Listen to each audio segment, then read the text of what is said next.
তো guys finally আমি এখন দাঁড়িয়ে আছি শামসিতে। তো গাইস মনে হচ্ছে এই ভাইগুলোই উইনার হবে আজকার। তো ফাইনালি এই ভাইগুলোই আছে। তো চলো আজকে এদেরকে উইনার করে দিই। তো চলো কি দিচ্ছি আজকে তোমরা পুরো ভিডিওটা দেখো। তোমাদের সামনে আমি একটা ভিডিও রেখেছিলাম যে আমার ভিডিওতে সবচেয়ে বেশি কমেন্ট করবে তো আমি তাকে একটা উইনার প্রাইজ দিব, আর সেটা হচ্ছে এই গিভওয়েটা। তো গাইস ফাইনালি এই ভাইটা সবচেয়ে বেশি কমেন্ট করেছে, মানে 500+ কমেন্ট করেছে। তো আজকে আমি এই গিভওয়েটা ওর হাতে দিব তুলে। কেমন লাগছে? ভালো লাগছে, থ্যাংক ইউ দাদা। Welcome welcome. তো ওটা গিভওয়েটা খুলে একটু দেখি, আমার অডিয়েন্সকে কি বলতে চায় খুলে দেখা কি, মানে ওরা ভাবে যে কি নাকি আমি ফেক দিই নাকি এরকম ফেক দিই।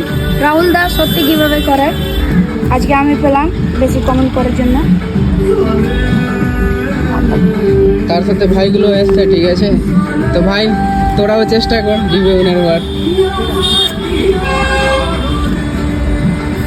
তো ফাইনালি গাইস দেরি না করে তোমরাও মানে আমাকে ফলো করে নাও, আর তাড়াতাড়ি এরকম ভাইয়ের মতো মানে গিভওয়ে উইনার হতে থাকো। আর আমি আরও অনেক গিভওয়ে করব, মানে প্রত্যেক জায়গাতে গিয়ে করবো। তো তোমরা তাড়াতাড়ি দেরি না করে ফলো করো, তাহলেই কিন্তু গিভওয়ে উইনার হতে পারবে। আর এই যে ঠিক আছে ভাই, তাহলে টাটা।